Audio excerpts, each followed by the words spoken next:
Friends, Cuddalore மாவட்டம் செம்மங்குப்பம் அப்படிங்கிற பகுதியில் வந்து ஒரு துயரமான சம்பவமானது நடந்திருக்கு. ஜூலை 8, 2025 காலையில் 7:45 மணி அளவில் வந்து பார்த்தீங்கன்னா ஒரு பள்ளி வாகனமும் ஒரு ட்ரெயினும் மோதி 3 மாணவர்கள் வந்து உயிரிழந்திருக்கிறாங்க. இனிஷியல் ரிப்போர்ட்டில் ஸ்கூல் வேன்னு சில பேர் சொல்கிறாங்க, சில பேர் வந்து ஸ்கூல் பஸ்ஸுன்னு சொல்கிறாங்க. கடலூர் மாவட்டத்தில் ஒரு ஃபேமஸான சிபிஎஸ்இ ஸ்கூலோட பஸ்ஸோ இல்லை வேனோ தான் அது. அந்த பள்ளி வாகனத்தில் வந்து பார்த்தீங்கன்னா 5 பேர் இருந்திருக்கிறாங்க, இன்க்ளூடிங் டிரைவர். ஸோ 4 ஸ்டூடெண்ட்ஸ், ஒரு டிரைவர் இருந்திருக்கிறாங்க. இந்த துயரமான சம்பவத்தில் 6வது ஒருத்தரும் பாதிக்கப்பட்டிருக்காரு. அவர் யாருன்னு பார்த்தீங்கன்னா அந்த ரயில்வே கேட்டு கிட்ட நின்னவர் இந்த ஒரு இம்பாக்ட்ல வந்து பாதிக்கப்பட்டிருக்கிறார். ஆக்சுவலா என்ன நடந்திருக்கு அப்படின்னு பார்த்தீங்கன்னா, விழுப்புரத்துல இருந்து மயிலாடுதுறைக்கு போக வேண்டிய அந்த பேசஞ்சர் ட்ரெயின் ஆனது செம்மங்குப்பம் லெவல் கிராசிங் கிட்ட வரும்பொழுது இந்த பள்ளி வாகனம் வந்து குறுக்க வந்துருச்சு. அதாவது 2 விதமா இந்த இன்சிடென்ட்டை வந்து சொல்றாங்க. ஃபர்ஸ்ட் ஒன் என்ன சொல்றாங்கன்னு பார்த்தீங்கன்னா, கேட் கீப்பர் வந்து ட்ரெயின் வருது அப்படின்னு சொல்லிட்டு கேட்டை க்ளோஸ் பண்ற அந்த டைம்ல வந்து அந்த பள்ளி வாகனத்துடைய அந்த டிரைவர் என்ன சொல்லியிருக்காரு அப்படின்னு பார்த்தீங்கன்னா, கொஞ்சம் கேட்டை ஓபன் பண்ணிருங்க, நான் வந்து கடந்து போயிடுறேன், எனக்கு ஸ்கூலுக்கு டைம் ஆகுது, அதுக்கப்புறம் நீங்க கேட்டை க்ளோஸ் பண்ணிருங்க அப்படின்னு சொல்றதா ஒரு தரப்புல சொல்றாங்க. இன்னொரு தரப்புல அங்க இருக்கக்கூடிய உள்ளூர் மக்கள் வந்து என்ன சொல்றாங்க அப்படின்னு பாத்தீங்கன்னா, அந்த கேட் வந்து ஓபன்லேயே தான் இருந்துச்சு, அந்த கேட் கீப்பர் வந்து நைட்டு மது அருந்திட்டு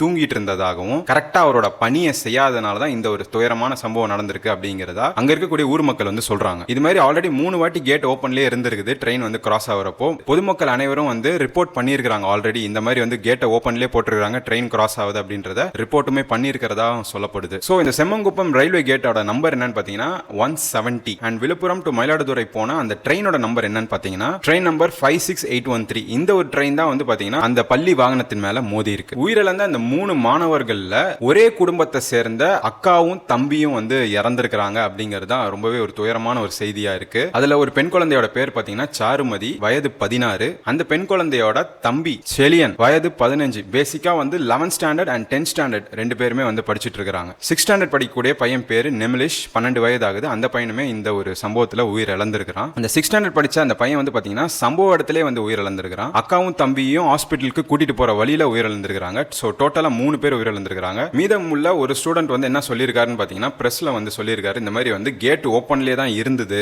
கேட் எல்லாம் வந்து க்ளோஸ் பண்ணல, எங்க டிரைவர் வந்து ஓபன் பண்ண சொல்லல அப்படின்னு சொல்லிட்டு அந்த பையன் வந்து நியூஸ் சேனலுக்கு வந்து பேட்டி கொடுத்திருக்கான். அண்ட் இந்த 3 பேர் இறந்திருக்காங்க. அது தவிர வந்து பாத்தீங்கன்னா பள்ளி வாகனத்தோட டிரைவர் அண்ட் இன்னொரு ஒரு ஸ்டூடெண்ட் 2 பேருமே வந்து கடலூர் ஹாஸ்பிட்டல்ல வந்து சேர்த்திருக்காங்க. பட் அங்க இருந்து ஜிப்மர் பாண்டிச்சேரிக்கு வந்து ஷிஃப்ட் பண்ணியிருக்கிறதா இப்போ லேட்டஸ்டான தகவல் வந்திருக்கு. அண்ட் இந்த 5 பேர் இல்லாம 6வது ஒரு நபரும் வந்து இந்த ஒரு இன்சிடென்ட்ல வந்து பாதிக்கப்பட்டிருக்காரு. அவர் யாருன்னு பாத்தீங்கன்னா, கரெக்டா அந்த ட்ரெயின் மேல அந்த பள்ளி வாகனம் மோதுறப்போ ஒரு இம்பாக்ட் ஒன்று ஏற்பட்டிருக்கும் இல்லையா, அந்த டைம்ல அந்த ட்ரெயினுக்கு மேல போயிருந்த அந்த மின் கம்பம் வந்து ஒன்னு அறந்து அந்த லெவல் கிராசிங் பக்கத்துல ஒருத்தர் நடந்து வந்திருக்காரு. அவர் மேல அந்த மின் கம்பமானது வந்து பட்டு அவருமே வந்து சிகிச்சை பெற்றுட்டு இருக்காரு.